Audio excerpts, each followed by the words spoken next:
Hey everybody, welcome back to Creating Hanley. My name is Kimberly here at Creating Hanley, and in today's episode we are making this paper flip and stitch paper foundation triangle, and I'm going to show you how to do this. Flip and stitch paper foundation triangle. All right, so what you need is a 6-inch square of paper.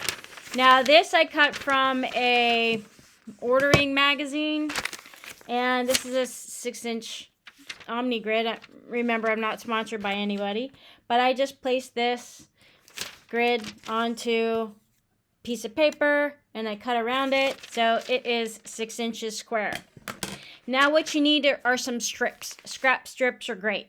So we need to make sure that I'm going to set this aside because we don't need this right now, that these strips are long enough that it covers from point to point, because we're putting our square. So here's our square, right?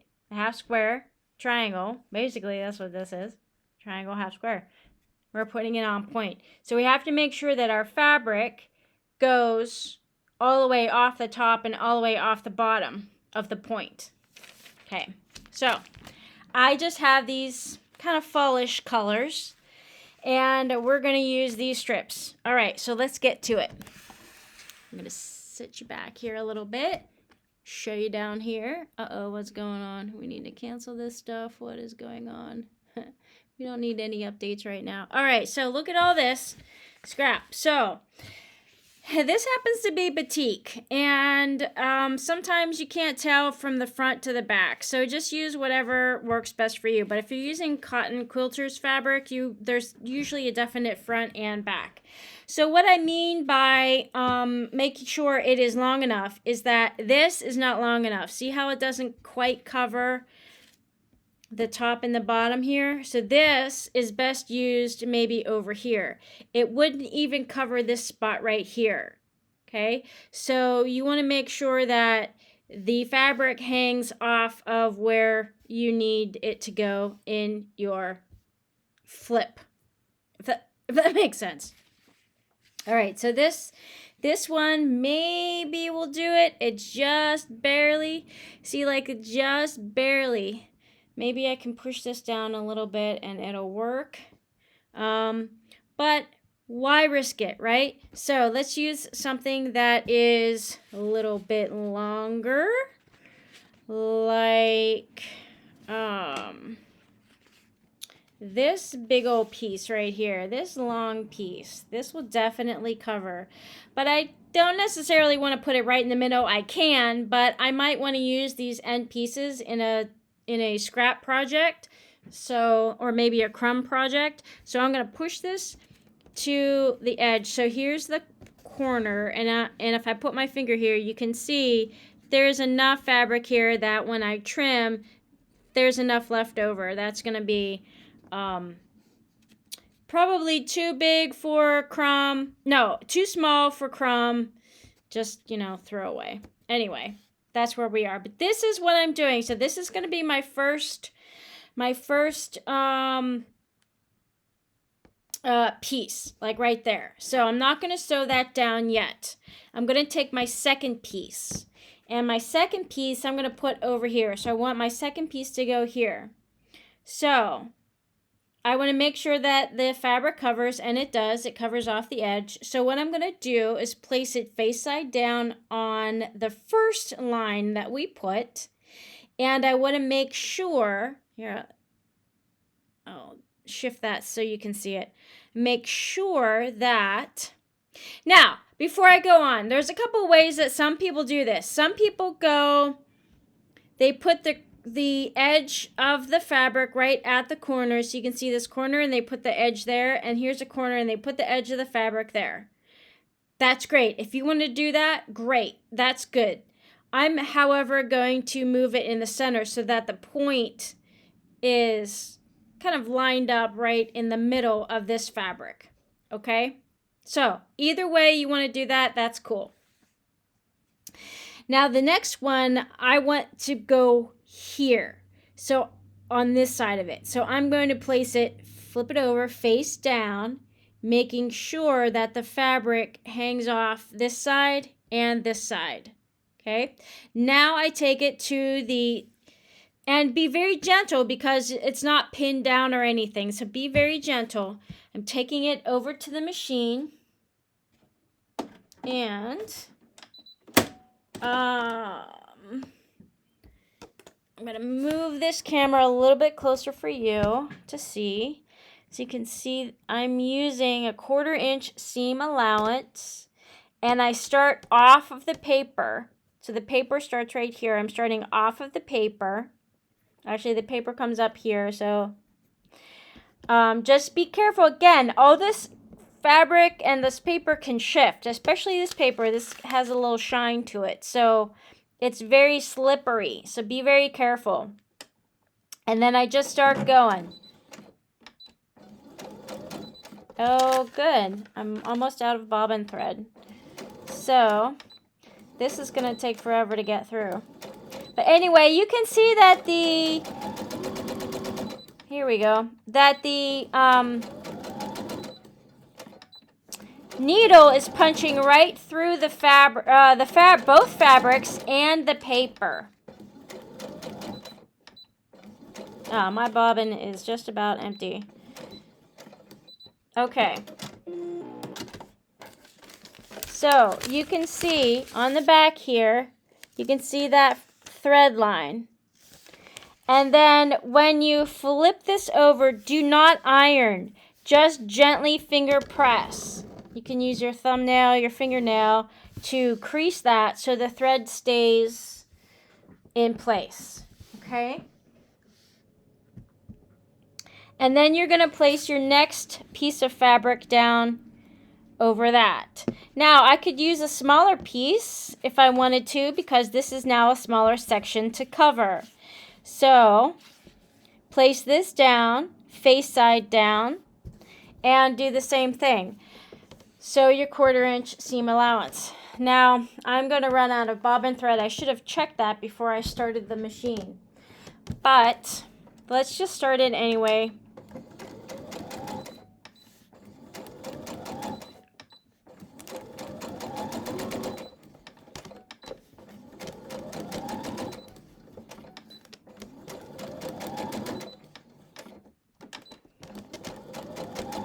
Okay, so, bingo, you can see how that pattern is going, right? Finger press and go down. Do not iron because you don't want to make all this stuff hot. So, that's that. Now, what do you do once you fill out this section? Oh, and I also want to mention, if you come out to here and there's just this little bit left, yes, you're going to have to put something over here. Make sure it hangs over, okay? So that when you trim up, even that corner is covered. And then when you come over on this side, once this side is done, you do the same thing over here. So you get your fabric, you place it face down, making sure that when you flip it over, that is going to cover the paper, okay? Good. And then you sew your 1/4 inch seam allowance, flip that over, finger press, and then do the next one, and the next one, and the next one. Same thing. Stitch, finger press, and then get the next one. Stitch, and finger press, all the way over, okay? Now, once you have that done, you want to take your 6-inch square, lay it on here, and then take either your pencil and make a mark all the way around. So if you pencil it, make a mark all the way around on your fabric so that you can take your scissors and cut out on the line. Or you take your rotary blade and simply keep this down, rotary blade all the way around, including, so what you do, actually, I take that back. If you're rotary blading, you flip it over on the bottom so that the paper is exposed, and you can see all the all the lines, all the thread lines, and then you place this, here, let me show you with more space, and you place your 6-inch square cutting measurement tool over the paper so it lines up perfectly. And because you cut it out perfectly, it should line up perfectly. And then you just take your rotary blade and trim all the way around. That is the easiest. And then this fabric pushes away, and then you just have your square left. Okay, your finished square left. And then once you have that, so say like this is the other side. Once you have that, then you cut on the diagonal. So you take a longer cutting tool and measure from corner to corner and then trim along. Now, if you don't have a rotary blade, you can use your pencil mark and then use your scissors and follow along that. Otherwise, you use your rotary blade and then you get 2 of these. So, it depends on which way. I would recommend cutting on the opposite end. So I kind of showed you the wrong way. Cut. The fabric is going up and down like this. You want to slice across like this. So the fabric is in this pointy direction. If you cut across the same line, then your triangle is going to be perpendicular like this, which is fine if you want to do some projects, but just know that it's going to cut off, you know, right here, and then the other end's going to be the same thing, like that. I hope that's not confusing. Sometimes I make things confusing. Okay, so now your half square triangles look like this. You should have 2 of these. Now what you have to do is take the paper off, because we do not put the paper in our finished project. So one way to do that is to take your seam ripper and just create a little, separate the paper from your fabric and create a little something like that. Create a cut, okay? And then you could just peel these off. Now be very careful, because this thread, unless you backstitched, this thread will come apart. So see right here, I've already pulled off that thread. Uh-oh, and I already lost this little corner too. That thread just came right off. Okay, so now I have to go back in and restitch that. So all the thread is right there. So you want to be very careful when you do this. Yeah. So try to keep the thread in place. Now if you backstitch, that's wonderful. But remember, this is in the middle of your project. Okay? So see how I'm coming across all this trouble? Yeah. This is why I don't like to paper piece or use paper as foundation, because it can be a little troublesome. So, but with that said, there are some projects that you just have to use a foundation with, okay? Now, given that, you can also use Pellon.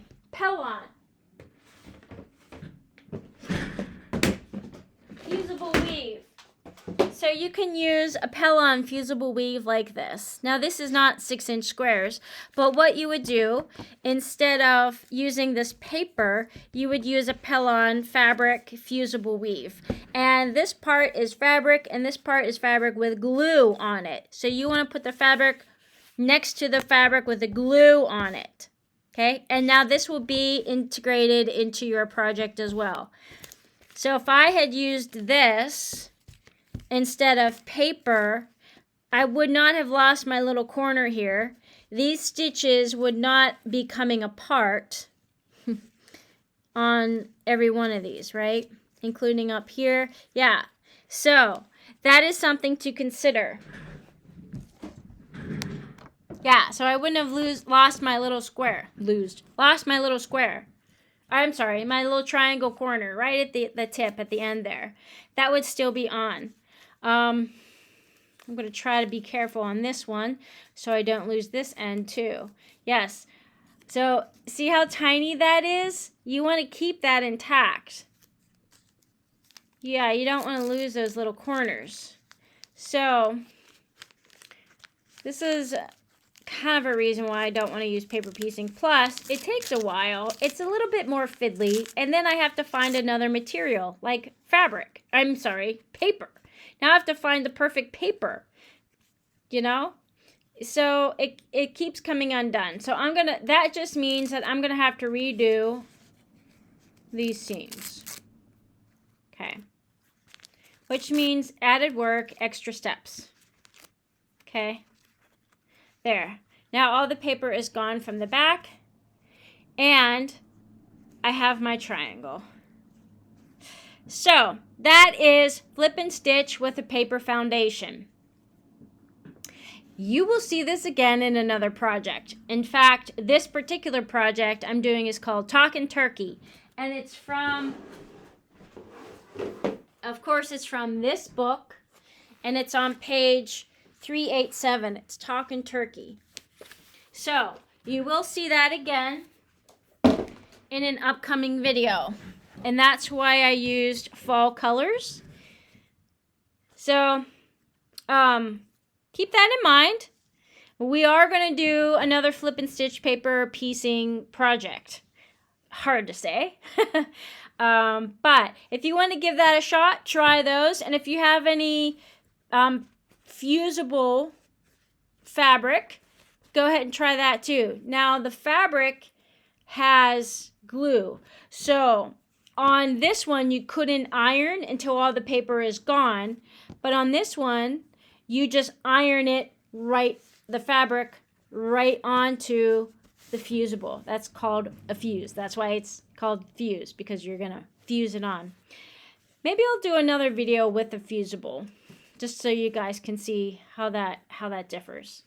All right, but that is all for now. So that is it. That's the flip and stitch paper foundation. All right, have fun making those. I'll see you on the next episode. Bye for now.